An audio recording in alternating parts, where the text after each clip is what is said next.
These pedal boards are bad. And I mean bad. Yikes.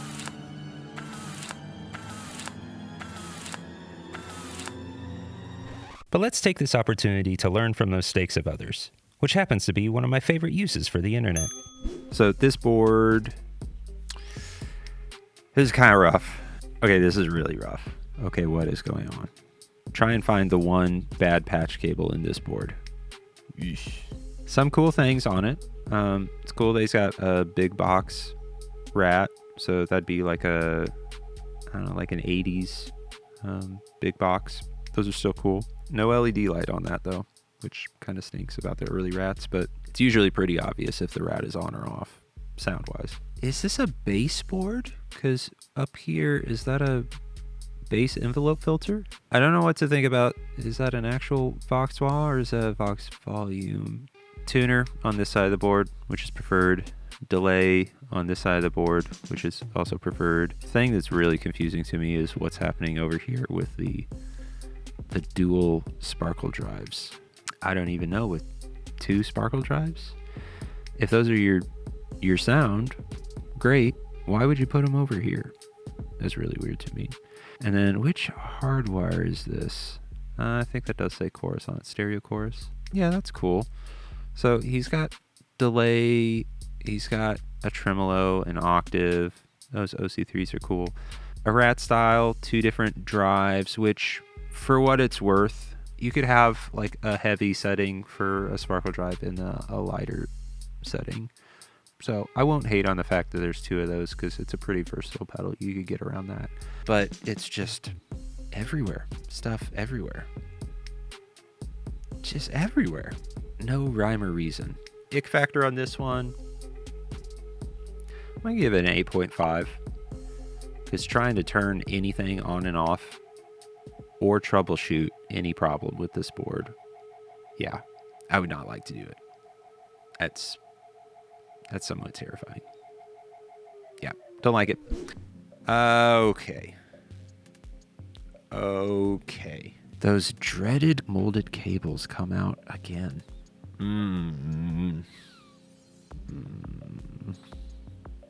don't like it. I will start by saying there are some really cool pedals. Like the actual pedal choices on this board are kind of rad. Like there's some stuff that's maybe less common, some stuff that's really cool, some vintage. I like a lot of the pedal choices. Oh, and look at this. I'm just now seeing this. So can you see the grate? This is a shelf. That is a shelf unit that they have put a pedal power to underneath and then got all of their pedals. How are they staying on? You wouldn't be able to Velcro that. How are they staying on? This I would feel like would be a zip tie board. I'm super curious about this Zoom Ultra Fuzz. What on earth does a fuzz pedal from Zoom sound like? Would like to hear it. Is that an iPhone? Is it a fake iPhone? I have literally no idea what this is doing. That's wild. This is the M5, so that's cool. Options there. So that's going to be a fuzz with an added octave up. Yeah. I dig these. The PS2 and the PS3 are both really cool pedals. Really unique sounds. I'm a Radiohead fan, so the PS3 was like used on a bunch of stuff. It already gets points for that. Tapescape, that's going to be like a single setting tape delay, which would be cool. And then maybe it has does that say rise on it? So there's like a feedback control there. That's cool. 20th Century Drive. No, I know nothing about this. It looks rad. Why it's got a bypass and then a sustain button, I don't know. That's curious. This is just taking one pedal in and out of the chain or whatever is within the loop in and out of the chain. Tracing the blue cable up to this one, red cable down to this one. Looks like that's just for the PS. Wants the PS2 in the chain. Might have some sort of a bypass issue with that one, or maybe he wants the ability to hard cut it and have it like making a whole bunch of noise and be able to turn that on and off. Could be cool, but good golly, the cabling.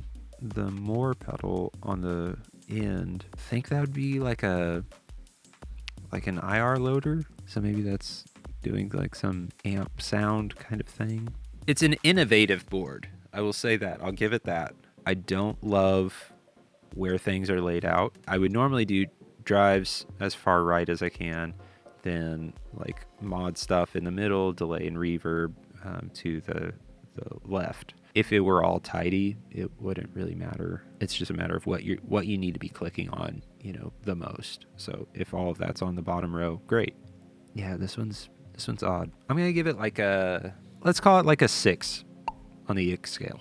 Swap out all of the cabling. It's already better. Straighten some things up, move some stuff around. Yeah, but those cables what they look like bungee cables, like bungee cords. Like you would use these cables to like load up the back of your buddy's truck and you bungee cord everything down. That's what it feels like. Oh. Here's a very clean one. Oh, I like this. I like this a lot. A lot. Tuner, great. Mini volume, great. I have wanted a Hudson broadcast for a few years now, and it still has not happened. Those are really cool pedals. He's got the Protein. Protein's great pedal. RC Booster, also cool. Cali 76, I mean, that's a great pedal. They're just, you pay for them. And then a couple of great Strymon classics, El Cap for delay, and then Verb and Tremolo from the old Flint. That's great. Only thing he doesn't have is like any type of modulation, but he's got technically 5 different stages of gain, because the broadcast has 2 different stages, and then you've got 2 drives on the Protein and then the RC Boost. So if I was going to change something, maybe put some type of modulation on this board. But then again, the El Cap, if you run it as like a very modulated delay, which it sounds great for that, then maybe it's kind of unnecessary if that's on most of the time. So you can kind of fake it that way. So, I don't know. It's just really clean. Love the aesthetic of this one. Ick factor, 0. No ick.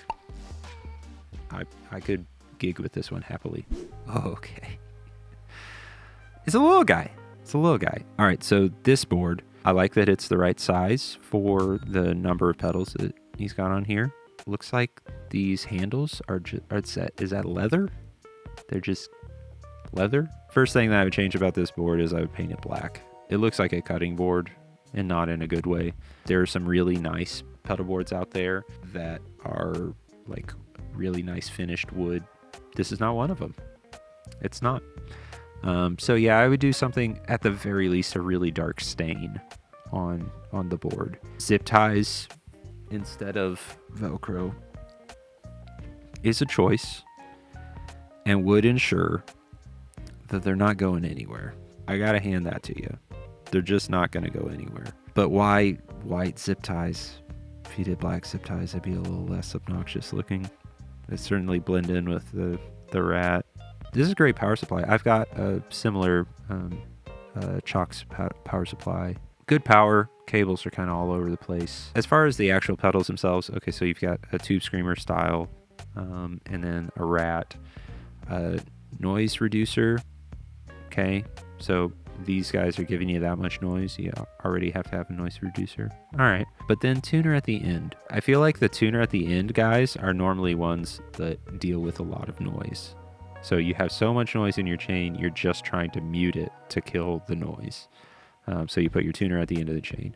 So if you have that much noise that you have to put your tuner at the end of the chain, is this guy not cutting the mustard for you? It's not doing it. Seems like that should be doing a good enough job that you could put this at the front of your chain so that you get tuning accuracy and can mute before anything else happens and not get a bunch of hiss afterward. I don't know. That's kind of wild to me. I will say it's innovative. The board itself probably cost the guy like $15. Probably found the scrap of wood. I don't know. Maybe it's all scraps. Like he had some leather around that he could make some handles out of. I don't know. Ick factor, like a 6. I don't love it. I don't hate it. Ooh. Now we're talking. Oh, man. Oh, Man, oh man. All right. I love this, and I hate this, and I love this. So let's dig in. First off, oh boy, the cables. You don't need to get to these knobs. Just throw some cables in the way. It's fine. Everything's on a true bypass looper. It's fine. You don't need to touch a thing. Whew. Yeah. Yeah, the cabling is real rough. Also, this is going to make me sound like an elitist, but I hate these tuners. Sorry. I hate these tuners. They're cheap plastic. I don't like these, this kind of LED thing. Nothing redeeming about these tuners. Don't like them. Okay, maybe the weight.